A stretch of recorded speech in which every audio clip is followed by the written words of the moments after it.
So we're going to make some toppers for our journals, and these are basically just something to put on top of your journal to decorate the cover. And you can make these, batch make these in advance because they're very, very simple. And you can have a bunch ready to go. So all we're going to do, glue stick and paper. Easy and peasy to start you off. Okay, so I have vintage book paper, and you basically pop it down.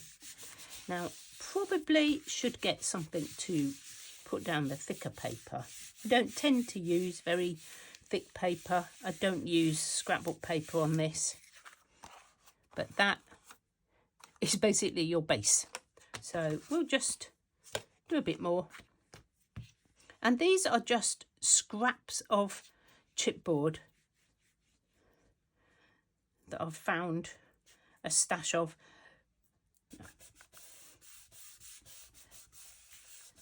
Yeah, I was quite lucky. I got a job lot of these little boards, and they're very, very useful for doing this and making toppers.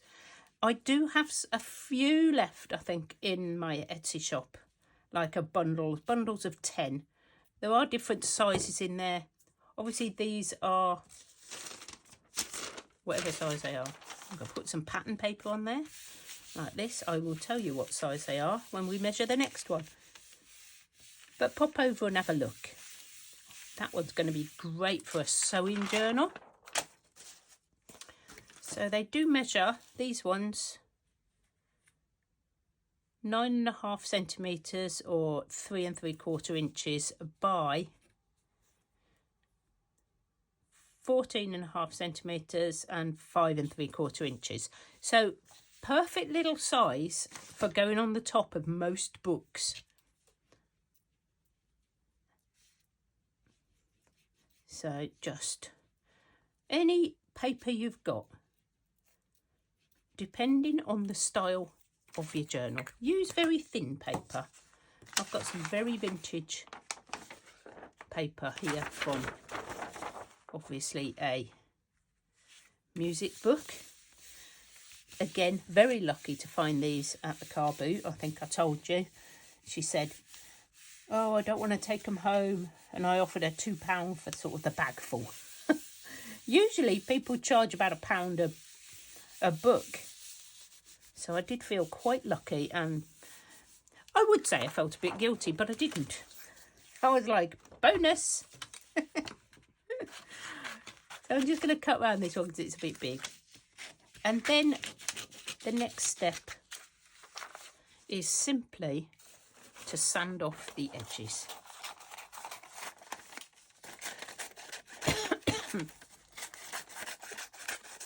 I'm just cutting these down a little bit.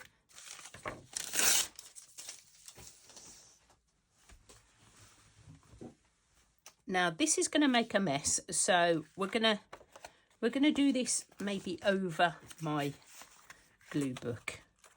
And all you do, let's do the first one because it might be a bit drier, is just rub along the edge with your sanding block. These are really useful and really cheap to buy. You can buy like a set of 6 or something, but if you haven't got one, use a nail file.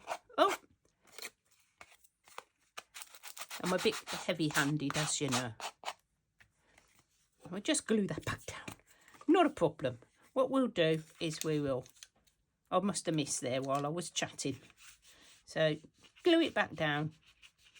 And if we put some more glue over the top, like that, we can pop this back on. And nobody will ever know. We'll wait till it dries and then I'll sand that off. So easy as that. If you want to use something better than a glue stick, then carry on. But if you're using really, really thin paper, you should be fine.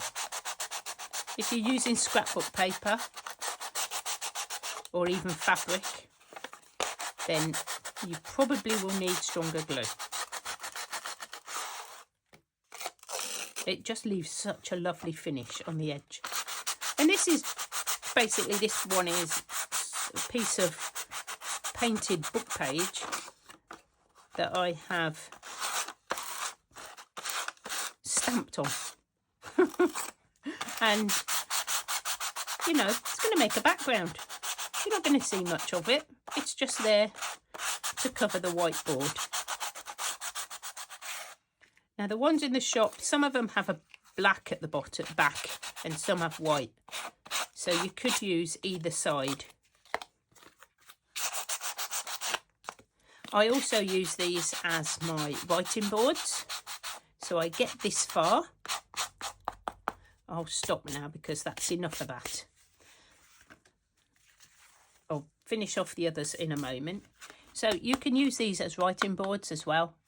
And I would then just cover this in some Mod Podge to seal it, and that would be it. You could do both sides.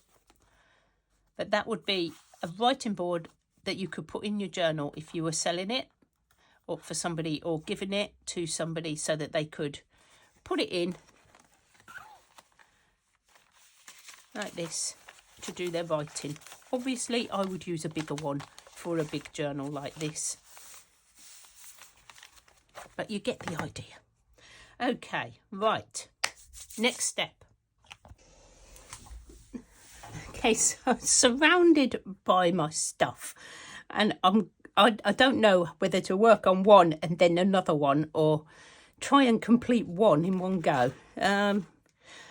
Let's just complete one.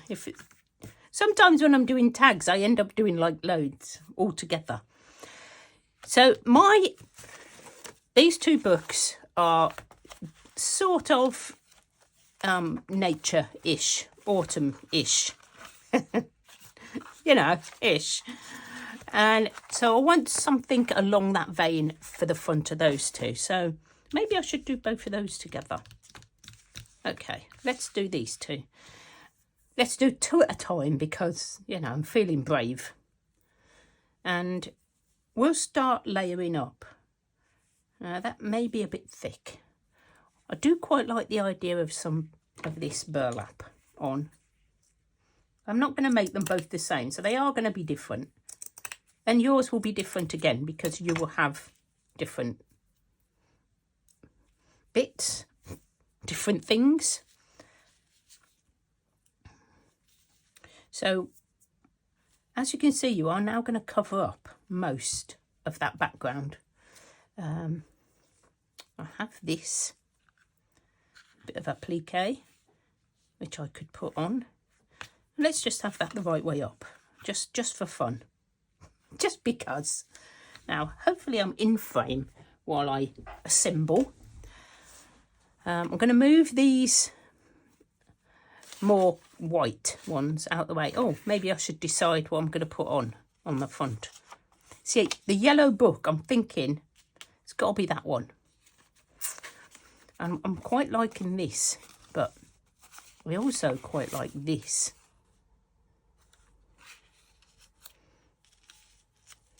Obviously, I'm going to stitch around this because it needs something.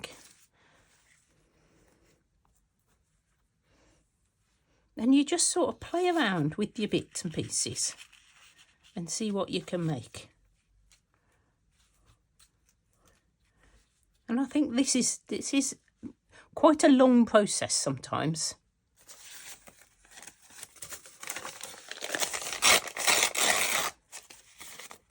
No straight edges, you know me. If you don't know me, stick around. Oops.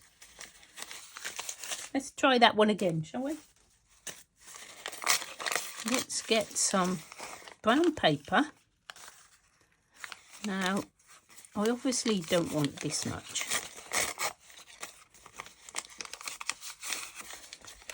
And I don't want those very, very sharp corners and edges, so we'll get rid of some of them.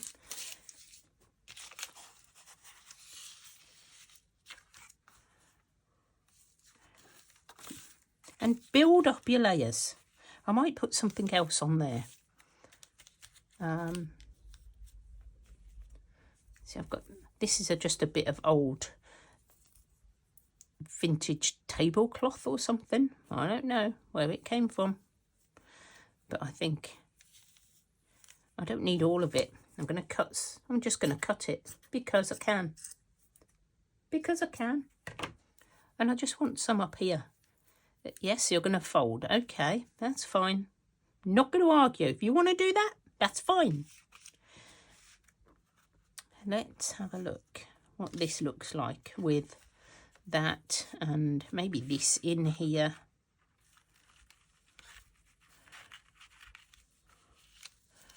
That bit on the top, and this on the bottom. I think that's looking really cute. I do have some words that I've already prepped. I don't know which one is going to match on there.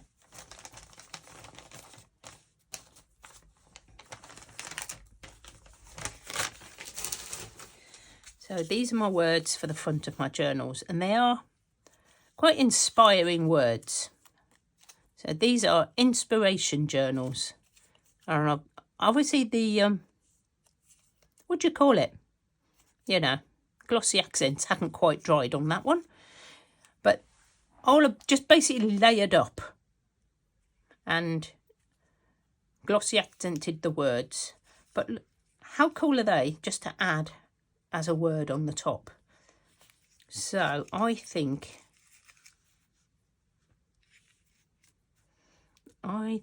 dream on that one. Do you? Let's leave those to dry. This one's, I think, a bit drier than the others. I don't know why. Probably didn't put so much on. And we could put this down here, or we could put it up here. Quite like it. Down here. So that would be one. And what I would do is stitch around that onto the brown paper, hold that down as well, but then glue this one on the top. So all this I would just machine stitch round. You can glue it if you'd rather. That's completely an option. Maybe I'll just fold that down, glue that down like that, and then glue this over the top. And that would be your topper. How easy is that? So I'm going to put that on one side because I think that one's done. Let's concentrate on this one because that is obviously too boring. We need more. We need more. I'm looking at my ready-made stuff now. I quite like that on there. Let me take that off again because we could just cut that out there and have that on with a bit of something behind it. Maybe some of this that's not too much of it. Obviously, you do you. I mean, it could stick out the bottom. We're not that fussy, are we? And just layer up bits and pieces. I'll grab some of this from this side here. Just get a little piece. I don't need a lot. And put that on.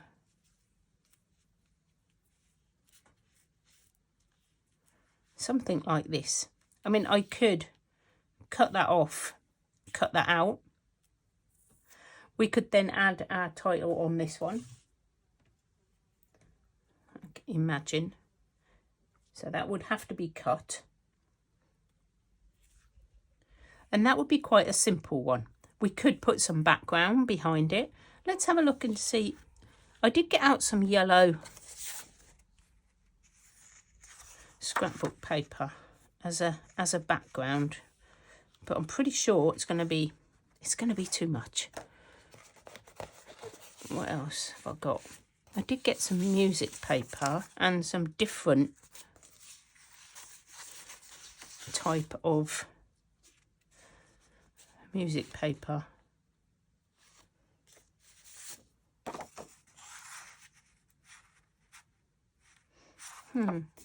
Right, let's just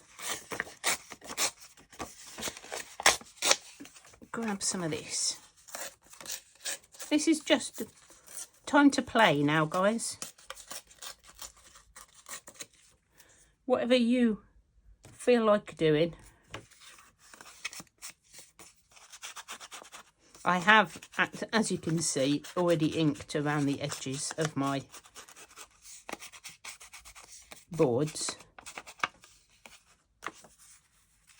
How about we have that? Maybe that would be better. And we are going to have to cut this, aren't we? Let's just make sure I don't cut too much. We'll cut there. Hopefully that will be in there. And then this at the bottom. Maybe a bit more at the bottom. A flower from this. I have got my scissors. I have got the right scissors. There we go.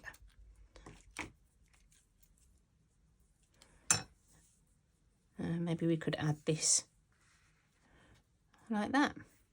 And that would be another topper done. Ooh, we're rolling. We're rolling. Right, this one I have inked in pink. You don't need to ink in green. Green. You don't need to ink in brown. So I love these. I thought maybe I'm going to put one of my... That's blue. Let's do two. Let's do two again. I quite like that on there. I love this big flower. I made it. And I haven't been able to put it on anything. Right, something pinkish. This is just a heart that I've decorated up.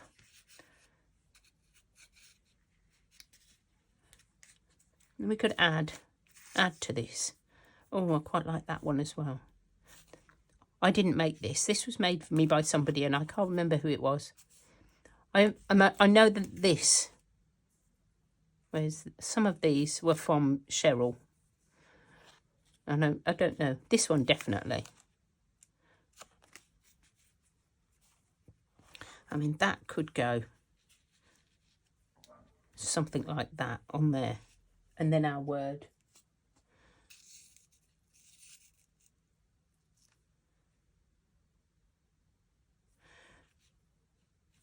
And I don't think I'm covering up too much because we don't really want the blue.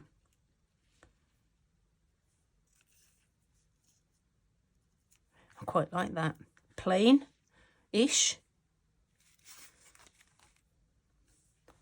And we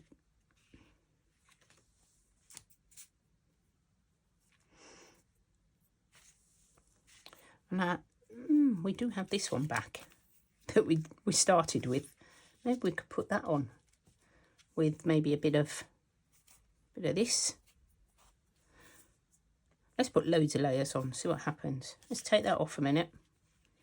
Okay, so I have that underneath.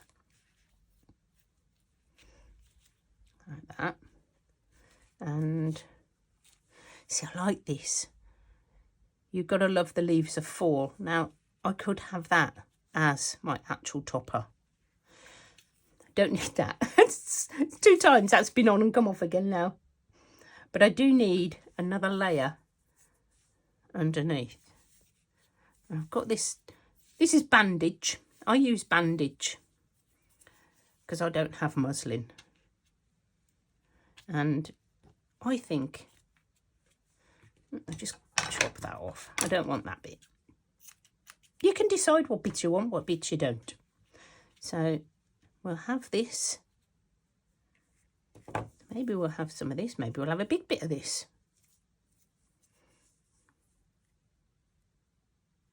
You can't actually see that, so we can take that off.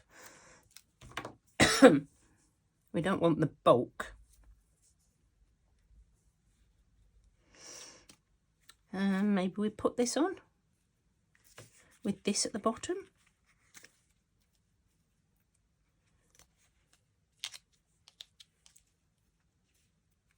Because this is all, I've hand stitched this one and it's sort of ready made. And you can do that. Find your clusters that you've already made and just pop them on. And I don't need a word on that because I've got a little quote. Now you can add Add some more.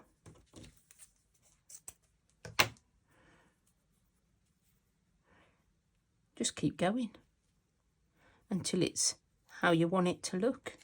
That can come down like that. That one's going to be quite chunky. Yeah, and that would cover all this bit here. I mean, we could cover it with... No, I need something on there. And I think that looks... What I really should do is move that button up to there. I might do that. I might take that button off, stitch it back on up there. Or we could move this right down and put this at the top.